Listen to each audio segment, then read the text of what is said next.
Paulette Hamilton. Thank you, Madam Deputy Speaker.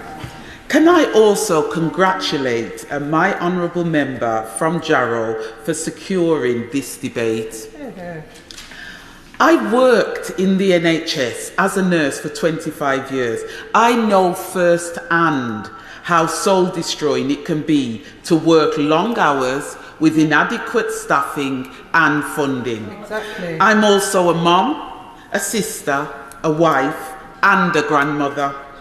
I know how worrying it can be when someone is ill and how helpless long waiting times can make families feel. Yep.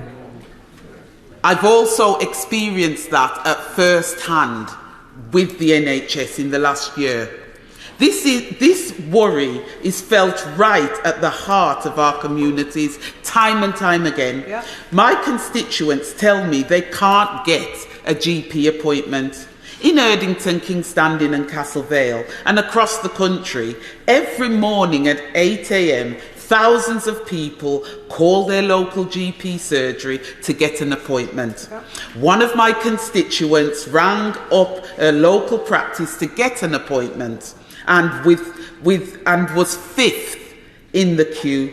By the time she got to the front, there was no appointments left. She told me, if you ring at 1 minute past 8, you'll be on the phone for at least 40 minutes. You won't get an appointment because they've already gone. This is not a unique example.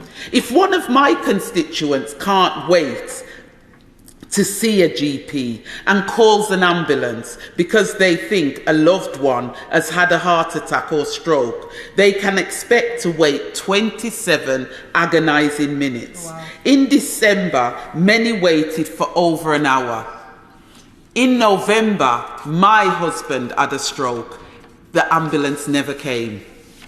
Across the UK, in January, once they had managed to get to an A&E department, more than 40,000 people waited over 12 hours for treatment. And with healthcare staffing reporting stress, poor mental health, and still living with the effects of COVID-19, with the effects of the COVID-19 pandemic, it's no wonder that 40,000 nurses, 20,000 doctors left their jobs last year. Yep. Imagine only 7,000 of that number actually retired from the profession.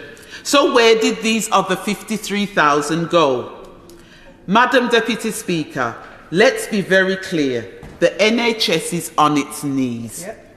People in my community and across the UK are tired of empty promises from the government when they know that things aren't improving. Exactly. They know as well as I do that the NHS deserves better. People want to be heard. They want to feel like the people that are responsible for the services are listening to what they are saying and not just leaving the room. From GP practices in Erdington to hospitals and social care settings across the country, one thing is clear: a Labour government can fix this mess.